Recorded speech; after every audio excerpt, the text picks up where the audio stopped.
Dia langsung yang bercerita bagaimana bertolak baliknya 180 derajat kondisi Mekah, Madinah dan Arab Saudi sebagai simbol benteng terakhir penerapan syariat Islam di muka bumi di masa-masa fitnah ini telah berubah 180 derajat. Alhamdulillah, wassalatu wassalamu ala habibillah Sayyidina Muhammad Rasulillah sallallahu alaihi wasallam. La haula wa la quwwata illa billah. Allahumma salli wa sallim ala Sayyidina al-Karim Sayyidina Muhammadin sallallahu alaihi wasallam wa ala alihi wa sahbihi wa man tabi'ahu bi ihsan ila yaumiddin. Amma ba'du. Segala puji dan syukur kita untuk Allah Rabbul Alamin. Kita ucapkan bersama-sama, mari. Alhamdulillah bi ni'matihi tatimmus shalihat. Artinya adalah segala pujian bagi Allah, berkat nikmat Allah kita semua dapat mengerjakan dan menyempurnakan semua amalan-amalan yang soleh. Yang kedua, kita di hari yang baik ini, di awal bulan Zulhijjah ini, menyampaikan salam kita kepada Sayyidina Muhammad dan salawat kita. Ayo sama-sama.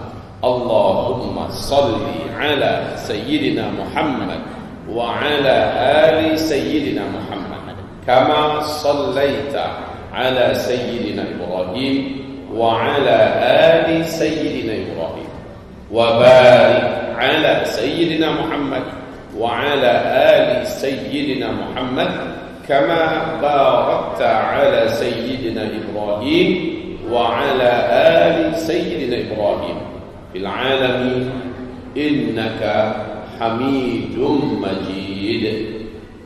Amin. Amma ba'du. Baiklah, berita terbaru dari bumi Syam. Pertama, apa perlunya kita sampaikan tema ini?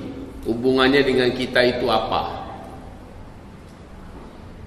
Pentingnya ke kita itu apa? Berita baru tentang Rusia, berita baru tentang Arab Saudi, berita baru tentang Eropa, berita baru tentang Cina, berita baru tentang Asia Tenggara, berita baru dari dunia lain kan bisa. Dan itu jangan di masjid. Juga sama dengan Syam ini. Ketika judul ini diangkat, pentingnya bagi kita itu apa? Hubungannya dengan kita apa? Ini yang kita terangkan dulu, kita tekankan terlebih dahulu. Kaum muslimin yang kami muliakan, saya bertanya kepada kita semua, siapa yang ingin selamat dari Dajjal? Angkat tangan. Semua. Berarti kita semua punya kepentingan tentang Syam. Satu. Yang kedua, siapa yang ingin selamat dari Ya'juj dan Ma'juj? Angkat tangan. Sama lagi, semua, termasuk beliau. Kita semua punya kepentingan ingin selamat dari Ya'juj dan Ma'juj. Yang ketiga, pertanyaannya, siapa yang ingin mendapat pengakuan dari Allah Rabbul Alamin sebagai manusia terbaik di akhir zaman? Semua lagi. Nggak ada yang absen ya. Ingin dapat pengakuan sebagai manusia terbaik di akhir zaman? Iya. Jawabannya hadis Sahih Muslim. Allah berfirman dalam hadis qudsi, yang menceritakan hadis ini adalah Abu Hudzaifah ibnul Yaman, di mana Rasulullah bersabda, Allah berfirman. Jadi Rasulullah bersabda, Allah berfirman, bukan Al-Quran ya, bukan ayat. Tapi kalau Allah berfirman kata Rasul, berarti hadisnya hadis suci, hadis qudsi itu. Apa kata Rasulullah? Allah berfirman kepada negeri Syam, hai Syam, kamu adalah bumi terbaik pilihanku di akhir zaman. aku akan masukkan ke dalammu seluruh hamba-hamba terbaikku di seluruh muka bumi, dan aku akan keluarkan darimu seluruh orang-orang tak baik dari hambaku, keluar dari negeri Syam. Yang terbaik masuk ke negeri Syam. Berarti saat kita bicara dengan Syam, siapa yang peduli dan siapa yang ingin ambil ambil kaplingan untuk termasuk manusia terbaik di akhir zaman, cita-citanya harus ke Syam.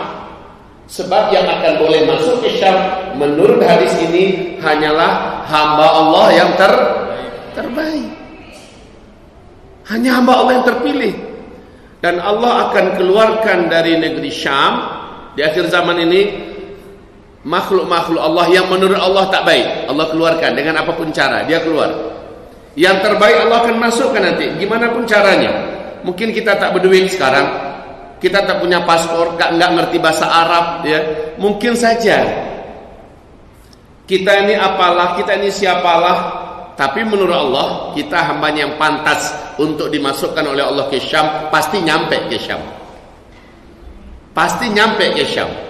Nah, perjalanan kita kemarin, alhamdulillah kita menempuh negeri Syam walaupun cuma 2 negara, yaitu Yordania dan Palestina. Tapi itu cukup mewakili lah. Karena Suria kita tak bisa masuki. Lebanon juga nggak ada rutenya perjalanan ke Lebanon. Yang cuma adalah Yordania, negerinya para nabi, kemudian Palestina. Saya akan bercerita nanti. Ini cerita ya. Sekaligus cerita ini terkait dengan iman.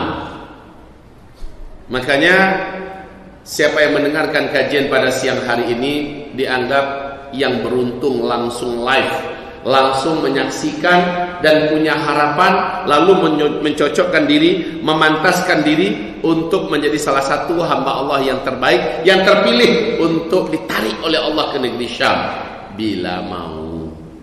Ya, bila mau. Kalau mau ada syaratnya. Syaratnya apa? Ikuti dan simak terus. Saudaraku, hamba-hamba Allah yang kami muliakan, tanggal 21 kami terbang ke Jakarta.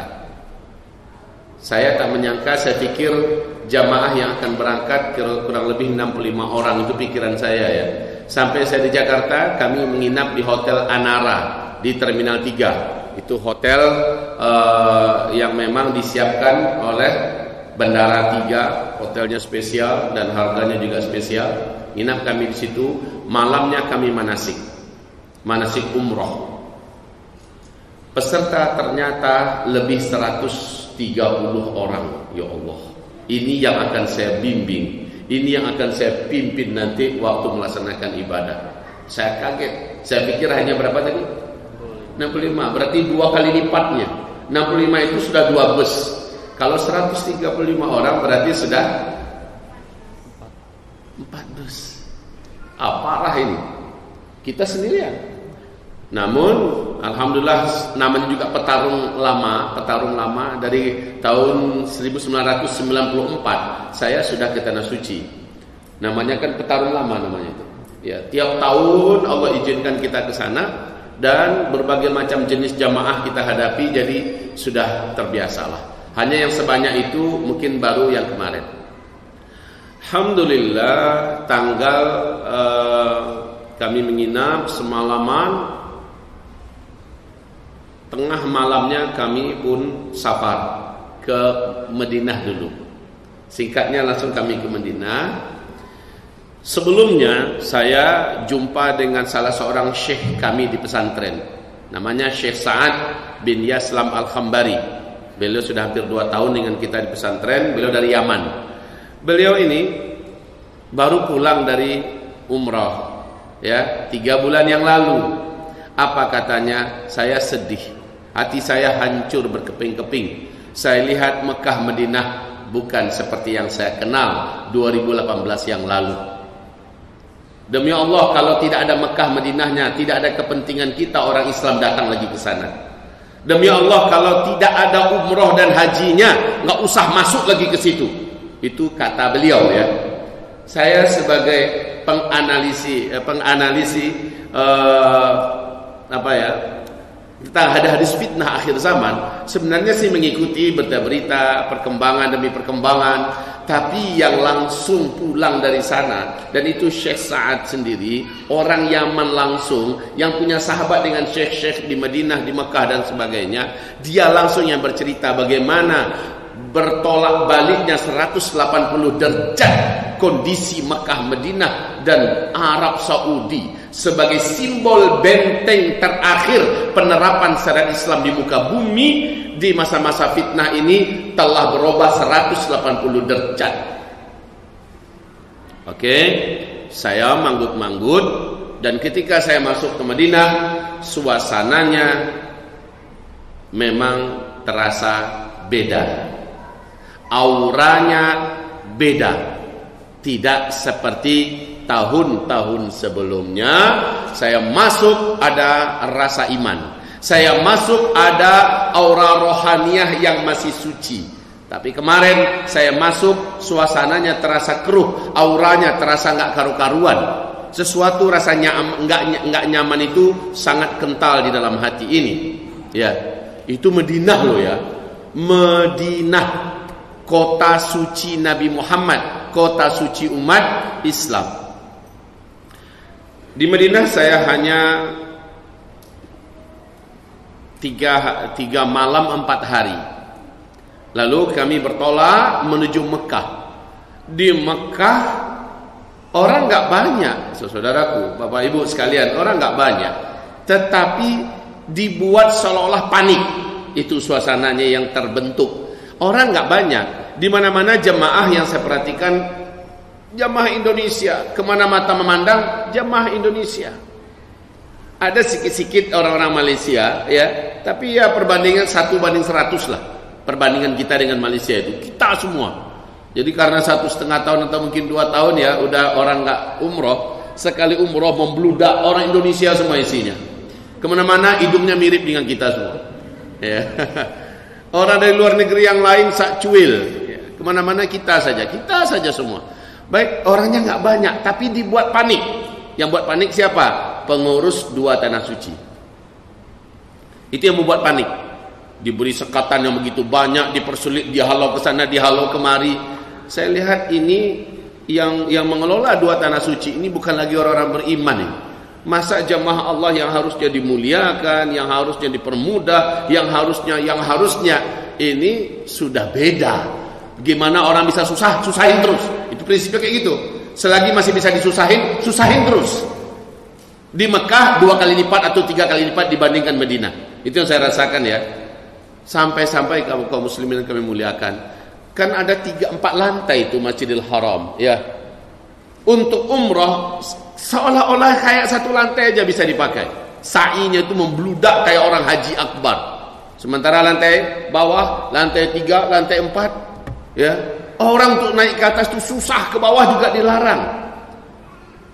Untuk tawaf bolehnya cuma yang memakai pakaian ihram. Jadi yang pakai resmi walaupun dah selesai ihram ya, mau bolak-balik ulang tahun udah nggak bisa. Habis itu mau sholat di lantai bawah dilarang, dihalau ke atas. Sesampai di atas nggak bisa ke bawah. Baik Bapak Ibu, singkatnya alhamdulillah Allah mudahkan kami. Alhamdulillah Allah berikan suasana dan nuansa yang gregetnya lumayan ya dalam hal kami beribadah. Saya maksimal dalam membimbing jamaah, lalu tepar sikit ya, saya terkapar di kamar 2 hari lamanya ya, sakit Bapak Ibu. Tapi karena Jumat mau nggak mau tetap harus ke masjid. Lantai bawah itu masih kosong, tapi kami dihalaunya ke lantai kedua. Kami naik lantai 2, alhamdulillah pakai eskalator ya, naik lantai 2. Setelah itu di lantai 2 kami dihalau ke sana, dicegat pakai pagar di sini, dihalau ke situ. Saya sakit loh ya. Saya sakit, saya berusaha cari tempat di mana yang agak sedikit dekat lah, tapi nggak bisa. Terpaksa harus jauh dan akhirnya dapat tempat duduk. Ya, menggigil badan saya, ada kipas angin, ada AC, terpaksa harus sholat di situ. Habis Jumat saya masuk balik ke kamar hotel, kami di Zamzam Tower ya, posisinya alhamdulillah. Kemudian saya nikmati sakit lagi 2 hari 1 malam sakit full, dan kemudian Allah sembuhkan dengan izin Allah Subhanahu wa taala. Besoknya kami pun berangkat ke Yordania. Jadi jemaah yang lain masih tinggal. Saya dengan jemaah yang keempat negara, Arab Saudi, Yordania, Palestina dan Mesir, kami terbang tanggal 28 ke Yordan, ya. Di Yordania ini, wahai Bapak Ibu, ini salah satu negeri Syam. Coba tolong sebutkan pada saya ada berapa saat ini pecahan negeri Syam. Dulu namanya cuma Syam, sekarang udah pecah. Ada berapa? Ada 4 negara, sebutkan. Lebanon, Palestina, Yordania, Syria, ya. Ini 4 negeri ini Allah sebutkan dalam Al-Quran. A'udzubillahi minasyaitonirrajim. Bismillahirrahmanirrahim. Subhanalladzi asra bi'abdihi laylan minal masjidil haram ilal masjidil aqsa. Lanjut. Alladzi barakna apa? Haulahu, dari Masjidil Haram ke Masjidil Aqsa, yang kami berkahi negeri-negeri sekitarnya. Masjidil Aqsa kan di Baitul Maqdis, Palestina. Negeri-negeri sekitarnya apa? Yordania, Lebanon dan Suriah. Inilah Syam yang Allah berkahi. Maka negeri Syam, negeri yang Allah sebutkan dalam Al-Quran sebagai negeri yang Allah berkahi. Dan ini negeri penentu pemenang akhir zaman, negeri Syam. Ini negeri penentu, negeri pemenang di akhir zaman. Oke, saya cerita sekarang tentang Yordania. Bapak Ibu yang kami muliakan, pemandangan pertama yang saya temukan di Yordania, negerinya tenang, adem, udaranya juga enak, pemandangan alamnya asik. Untuk seluruh Timur Tengah, boleh kami katakan Syam memang sangat menarik. Buminya, konturnya, alamnya, udaranya paling spesial. Kalau kita masuk ke sana itu ada rasa nggak mau keluar. Ya, yang saya pernah masuki baru Yordania dan Palestina. Ya. Sepanjang kami dibawa jalan-jalan ke Yordania, ada rasa tenang. Benar kata penduduk di sana dan guide kami mengatakan, Yordania ini sangat terkenal suka memuliakan tamu yang datang. Sangat memuliakan tamu, sangat menghormati tamu. Jadi kalau kita datang ke sana itu, kita merasa tersanjung, ya. Kita merasa terhormat. Beda kalau kita masuk ke Mekah. Ya Allah, roh. Diusir sana, usir sini.